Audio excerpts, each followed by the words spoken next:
島田、面談の日程、お前だけだぞ。出てないの。あ、すいません。お前、期限もうとっくに過ぎてるし、催促するのだってマジで何回目だ。しっかりしてくれよ。ルーズなのは本当に何もかもにおいて良くないぞ。すいません。頭を下げるしかない。親が絡む行事が私は苦手だ。お母さんは忙しいし、お父さんはもっと連絡が取れないのが我が家だからだ。困ったな。私はため息をついた。本当に気が重かった。メール画面を開いてもお母さんからの返事はない。いつ帰ってくるんだろう。通訳をしている私のお母さんは先月からヨーロッパに行ってしまっていて、なかなか連絡が取れない。うちの両親は本当に放任主義で、おばあちゃんが近くに住んでいなかったら私はネグレクトで通報されてもおかしくなかったと思う。けれど私はとっても二人が好きで、お父さんもお母さんも自慢だった。学校なんかの行事はおばあちゃんが基本やってくれていたのだけれど、そのおばあちゃんが去年他界してしまったからさあ大変。私の学校のことをやってくれる大人がいなくなってしまったのだ。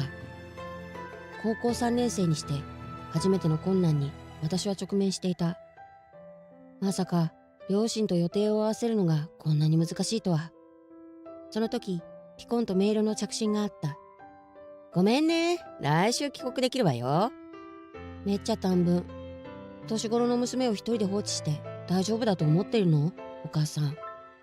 私が悪い女の子だったら彼氏なんか連れ込んでと思ってはみたものの、おばあちゃんがとっても礼節を重んじて私を淑女たりと育ててくれたおかげで、私にそんな発想はない。結局思うつぼか。唇をとんがらせてお母さんに三者面談のお願いをした。これでやっと先生のネチネチから解放される。私はほっと胸をなで下ろしたのだった。連絡が取れない。空港からそのまま学校に来ると言っていたお母さんがちっとも電話に出ない。本当は午前中に成田に着いているはずなのに。私は焦っていた。もう面談の時間が迫っている。よう、ゆい。お父さん？そこにいたのはお父さんだった。守衛さんと一緒に。保護者だとおっしゃって。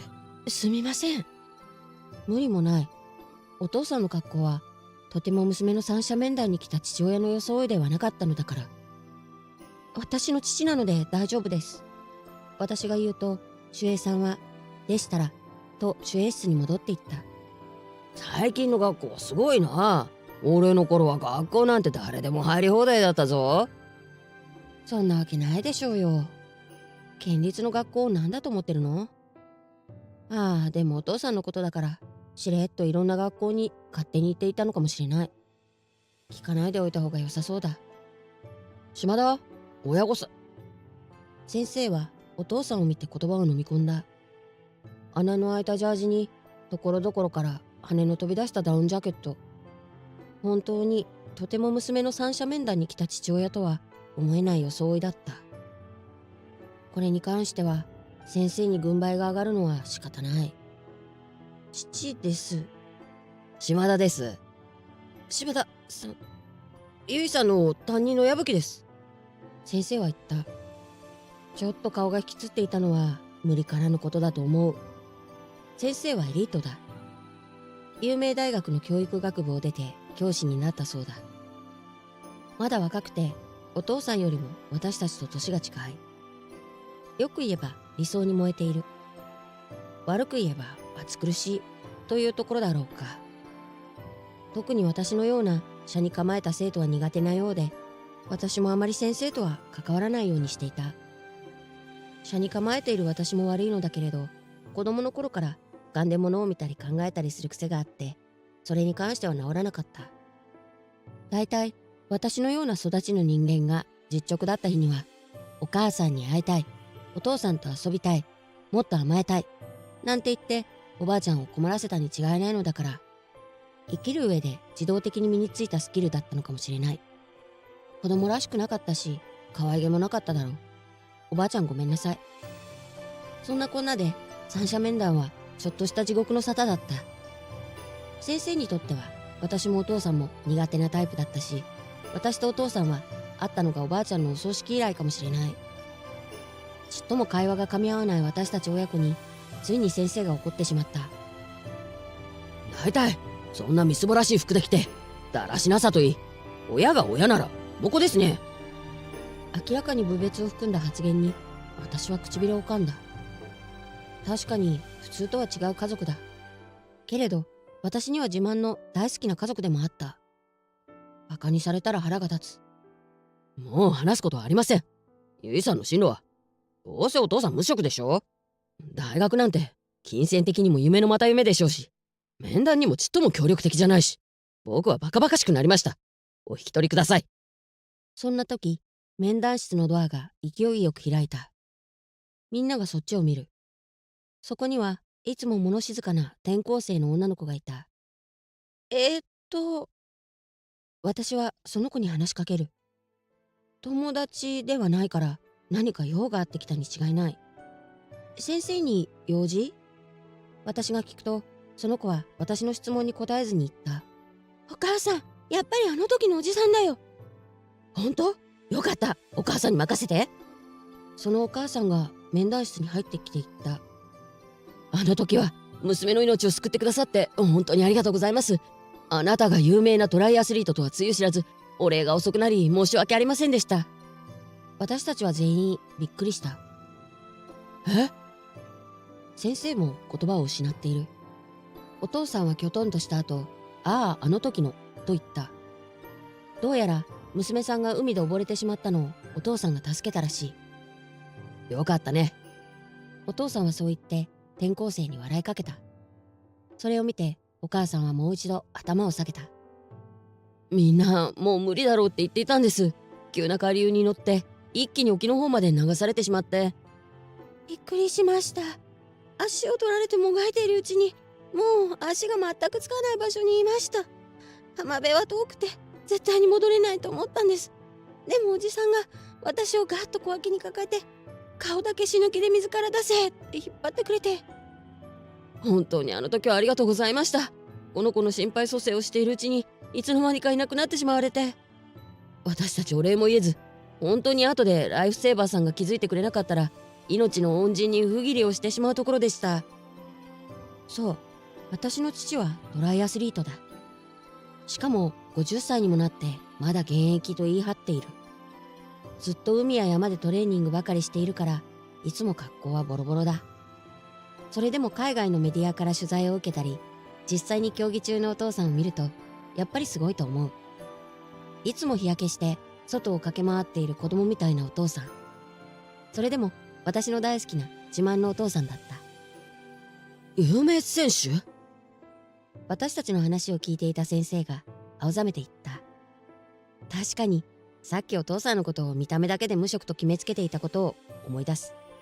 一応まだ選手だそうです。はい、生涯現役でいるつもりです。お父さんはそう言って拳を顔の横で握りしめた。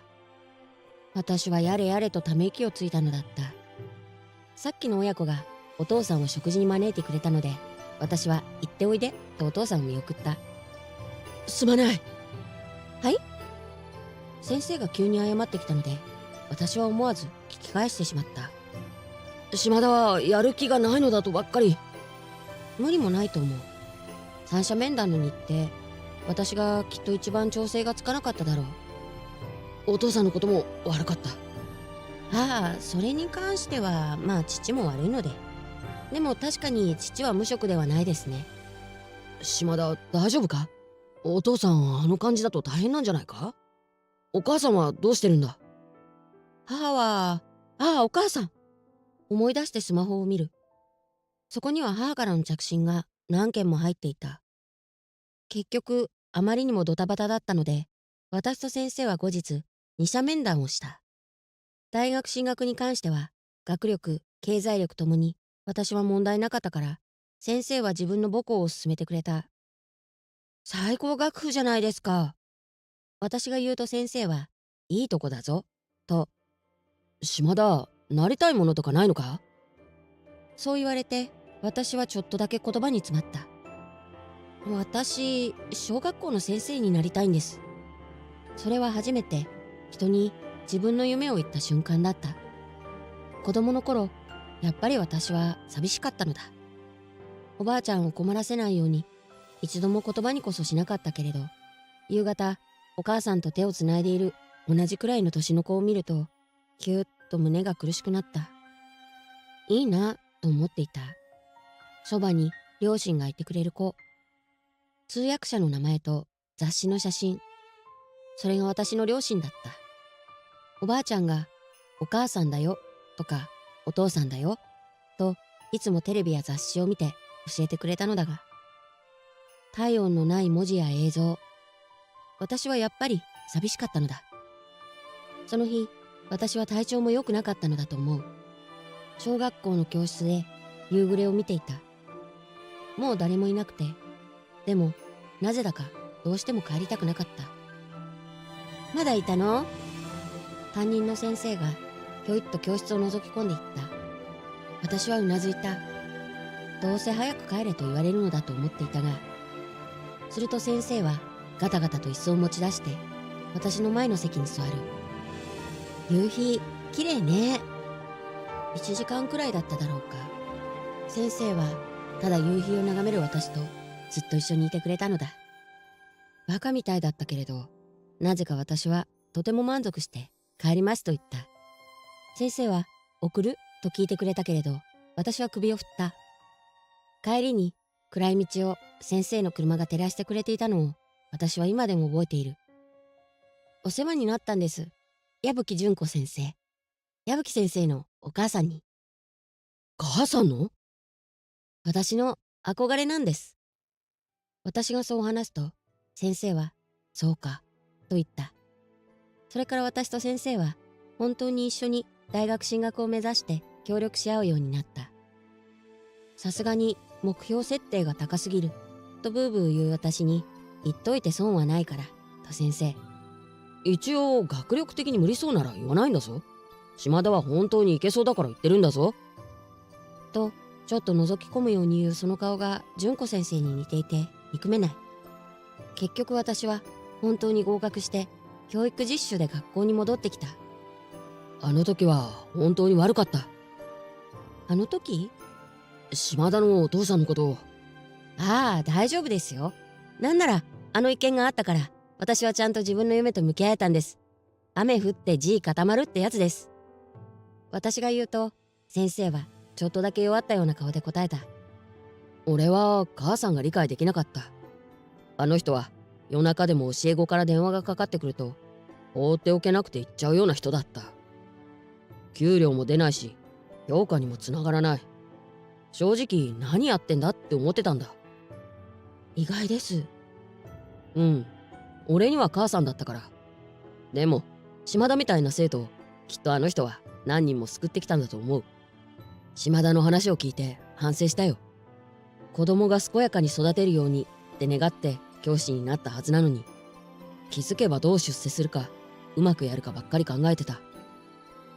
それは確かに純子先生とは正反対ですね。だろ？少しだけ心を入れ替えて生徒を見るようになったよ。どういう背景を持って今のその子があるのかを俺なりに考えるようになった。日々鍛錬ですね。お前は当時も今も可愛げのない。でも純子先生には頭が上がりません。母さんに島田のことを話したら覚えてたよ。あの強がりの子ねだって。なんか母さんには本質が見えてるんだなって思った。それは恥ずかしいですね。俺は多分母さんみたいにはできない。でも母さんのマインドを継ぐことはできると思ってるんだ。いい先生になろうな、俺たち。純子先生はグレード高いですよ。お前の中での俺の母さんの地位が高すぎないか？あの人昨日大根を植えるのにずっとしゃがんでて、今日筋肉痛で体育やだわーって仕事行ってたぞ。それでこそ純子先生です。私の憧れなんで悪く言ったら許しませんよ。分かったよ。純子先生は私がちょっと危うくなりかけた時、寂しくてダメになりそうな時、いつもちょっとだけ手を差し出して、そっちの水は苦いよって教えてくれたんです。恩着せがましくもなくて、なのに絶妙なタイミングで、その手の温かさ、私、生涯忘れません。教師冥利だな。生涯忘れないなんて言ってもらえたら。いい先生はいっぱいいます。でも、あったかい先生って言われて思いつくのは、純子先生だけですね。ああ、なんかそれはそうかもな。はい。夜中に電話しても見捨てない。お休みの日でも来てくれる。それが教師としての仕事かとか、そこまでしなきゃダメかとかは別として嬉しかったんです。そうか。嬉しかったなあ。私は噛みしめて言った。先生はそんな私を見て小さく何度かうなずいた。あの時の恩返しを私は次の世代の子供たちにしていくのだ。目の前には未来あふれる高校生たち。彼らがすくすくと健やかに育ちますように。そして温かな光の中を歩めますように。そのために私はずっと努力していきたい。横を見ると青空と樫の木が全てを見守るように私たちを見ていた。